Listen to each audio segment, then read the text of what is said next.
तो अगर किसी पार्टियों का अलायंस इंडिया बन जाता है तो वो देश का नाम बदल देंगे।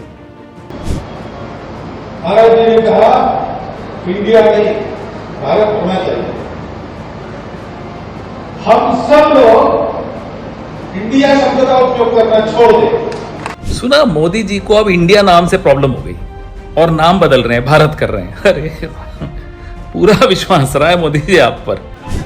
अरे भाई, प्रधानमंत्री जी को अगर इंडिया नाम से आपत्ति है तो भारत नाम से भी आपत्ति होनी चाहिए। जोक्स चल रहे हैं, चुटकुले बनाए जा रहे हैं इंडिया और भारत को लेकर। ये आपकी सनक और आपकी नफरत का नतीजा है Modi ji. President of India की तरफ से निमंत्रण पत्र आता था, तो प्रेसिडेंट ऑफ भारत की तरफ से आया, मतलब इंडिया शब्द से इतनी तकलीफ। With the names that we have in our constitution, India that is Bharat works perfectly well for me. Bharat हमको जान से प्यारा है, सबसे न्यारा गुलिस्ता हमारा है। भारत हमको जान से प्यारा है। भारत माता की जय। वंदे मातरम। वंदे नितारम भारत वसुधाम। दिव्य हिमालय गंगा यमुना सरयू कृष्ण शोभित सरसाम। नमस्कार, मैं गिरिजा वाधवानी और आप देख रहे हैं एनटीवी टाइम। शुरुआत में मैंने आपको संस्कृत का श्लोक सुनाया। आप सोच रहे होंगे आखिर इसका क्या मतलब है, तो दर्शकों मैं आपको बताती हूँ कि आज हमने पहले ये संस्कृत का श्लोक क्यों सुनाया। आपको पता ही है कि भारत में G20 मीट हो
शिलालेख में मिलता है। तो अभी आपने सुना कि कैसे देश का नाम इंडिया और भारत रखा गया।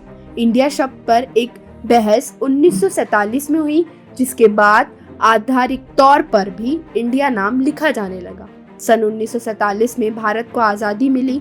सन 1949 में देश का संविधान बनकर तैयार हुआ। 17 सितंबर सन 1949 को संघ के नाम और राज्यों पर चर्चा शुरू हुई। संविधान की ड्राफ्टिंग कमेटी के अध्यक्ष डॉक्टर भीमराव अंबेडकर चाहते थे कि इसको आधे घंटे में स्वीकार कर लिया जाए, लेकिन दूसरे सदस्यों में नाम को लेकर असहमति थी, जो चाहते थे कि इंडिया और भारत जैसे शब्दों के रिश्तों को समझा जाए। इस पर काफी बहस हुई और बहस में सेठ गोविंददास, कमलापति त्रिपाठी, श्री राम सहाय, हरगोविंद पंत और हरि विष्णु कामत जैसे नेताओं ने हिस्सा लिया। हरि विष्णु कामत ने सुझाव दिया कि इंडिया अर्थात भारत को भारत या फिर इंडिया में बदल दिया जाए। उनके बाद सेठ गोविंद दास ने भारत के ऐतिहासिक संदर्भ का हवाला देकर देश का नाम सिर्फ भारत रखने पर बल दिया। इस पर बीच का रास्ता कमलापति त्रिपाठी ने निकाला। उन्होंने कहा कि इसका नाम इंडिया अर्थात भारत की जगह भारत अर्थात इंडिया रख दिया जाए। और गोविंद पंत ने अपनी राय रखते हुए कहा कि इसका नाम भारतवर्ष होना चाहिए, कुछ और नहीं।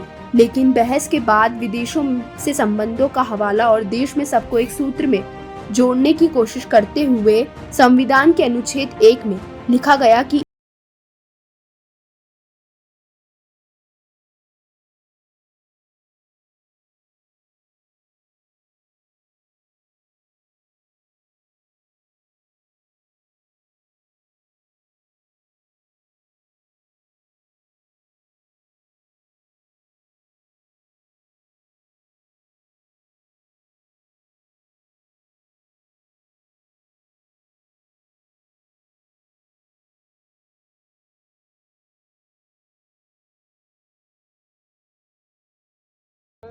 गजट में चेंज करके भारत रखा जाएगा। भारत ही नाम है, इसमें किसी को तकलीफ नहीं होना चाहिए। एक और इम्पोर्टेंट सवाल है इंडिया और भारत को लेकर। ये कहा जा रहा है कि जो स्पेशल सेशन है उसमें प्रस्ताव लाया जाएगा, इंडिया का नाम बदलकर भारत किया जाएगा और कुछ निमंत्रण भी राष्ट्रपति की तरफ से उसमें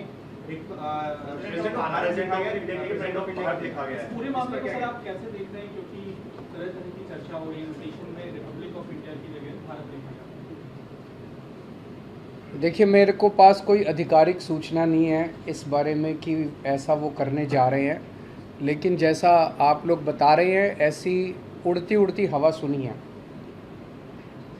ऐसा क्यों किया जा रहा है, ऐसा कहा जा रहा है, इसलिए किया जा रहा है क्योंकि इंडिया नाम का कई सारी पार्टियों का एक अलायंस बना है जिसका नाम इंडिया है। तो अगर किसी पार्टियों का अलायंस इंडिया बन जाता है तो वो देश का नाम बदल देंगे। देश तो 140 करोड़ लोगों का है, किसी एक पार्टी का देश थोड़ी है। कल मान लीजिए इस इंडिया अलायंस ने अपना नाम बदल के भारत रख लिया, तो फिर भारत भी बदल देंगे। फिर क्या भारत का नाम बीजेपी रखेंगे या भारत का नाम फिर क्या रखेंगे? मान लो इंडिया अलायंस ने कल एक मीटिंग करके अपना नाम इंडिया से बदल के भारत रख लिया, तो क्या ये फिर भारत का नाम भारत बदल देंगे? ये क्या मजाक है? देश है भाई, देश इतने हजारों साल पुराना भारत देश है, इतनी बड़ी पुरानी संस्कृति है, इतना पुराना हमारा देश है, उसका नाम इसलिए केवल बदल के रखा जा रहा है क्योंकि इंडिया अलायंस बन गया और बीजेपी को ये लग रहा है कि थोड़े बहुत 4 वोट इनके कम हो जाएंगे इंडिया अलायंस बनने से, तो वोट कम हो जाएंगे इसलिए भारत का नाम बदल दो। ये तो देश के साथ गद्दारी है। मतलब पार्लियामेंट पैनिक बटन मतलब दब चुका है।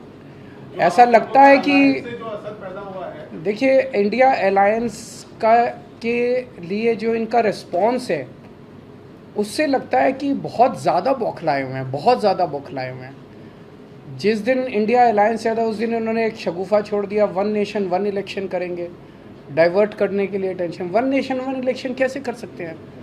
1 नेशन 1 इलेक्शन से जनता को क्या फ़ायदा है कि मतलब मैं अगर आपको कहूँ 1 नेशन 1 इलेक्शन करेंगे, कोई फ़ायदा होगा आपको? आपके परिवार को कोई फ़ायदा होगा? बच्चों को कोई फ़ायदा होगा? कोई महंगाई कम हो जाएगी, बेरोजगारी कम हो जाएगी? 1 नेशन 1 इलेक्शन का 1 नेशन 1 इलेक्शन का बस एक ही फ़ायदा है। अभी ये इनको हर 6-6 महीने में जनता के बीच में जाके जनता के कुछ काम करने पड़ते हैं।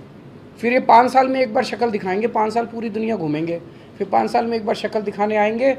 मैं चैलेंज करता हूं, अगर 1 नेशन 1 इलेक्शन हो गया तो अगले चुनाव के पहले 5,000 रुपये का सिलेंडर मिलेगा और अगली बार फिर ये 5,000 सिलेंडर करके और कहेंगे 200 रुपये कम कर दिए सिलेंडर के। तो ये बेसिकली काम नहीं करना चाहते, 5 साल काम नहीं करना चाहते, 5 साल मटर गश्ती करेंगे और फिर 5 साल में एक बार आके और फिर कहेंगे कि अब। एक आदमी की सनक और बौखलाहट ने इस देश को उस कगार पर लाकर आज खड़ा कर दिया है कि हमारी पहचान पर सवाल उठ रहा है, हमारे नाम पर फप्तियां कसी जा रही हैं, सोशल मीडिया में और मीडिया में जोक्स चल रहे हैं, चुटकुले बनाए जा रहे हैं इंडिया और भारत को लेकर। यह आपकी सनक और आपकी नफरत का नतीजा है मोदी जी। मुझे पता है कि आप इंडिया से डरते हैं, मुझे पता है कि आप अपने विपक्ष से नफरत करते हैं, लेकिन हमसे नफरत करते तो आप दुश्मनी देश से निभाने लगे। इस देश को हम लोग अपनी मां कहते हैं और मां के नाम के साथ खिलवाड़ कौन करता है? आपने तो वो दुष्कर्म भी करके दिखा दिया। इस देश में एक संविधान है और उस संविधान के आर्टिकल 1 ने हमें पहचान दी है भारत की, हमें पहचान दी है इंडिया की। और आपके ये जो कुत्सित प्रयास है हमारी पहचान के साथ खिलवाड़ करने का, वो असल में इस संविधान को बदलने के आपके दुष्कर्म का नतीजा है। आप चाहते हैं कि आप बाबा साहेब का बनाया हुआ ये संविधान बदल दीजिए, लेकिन ऐसा हो नहीं पाएगा, क्योंकि आप भी जानते हैं और मैं भी जानती हूं कि राज्यसभा में आपके पास 2/3 बहुमत नहीं है, तो आप संविधान बदल नहीं पाएंगे। तो ये शगुफा क्यों छोड़ा गया? ये शगुफा इसलिए छोड़ा गया जिससे आपके भक्त और आपका चरण चुंबक मीडिया इसी पर डिबेट करता रहे। वो अडानी के महास्कैम पर आपसे सवाल ना पूछे, महंगाई पर चर्चा ना करे, बेरोजगारी पर बात ना करे, आर्थिक असमानता पर बात ना करे, आज भी जलते हुए मणिपुर पर सवाल ना उठाए। इसलिए आप रह रहकर एक एक शगुफा छोड़ते रहते हैं। लेकिन क्योंकि आपने भारत और इंडिया का शगुफा छोड़ ही दिया है,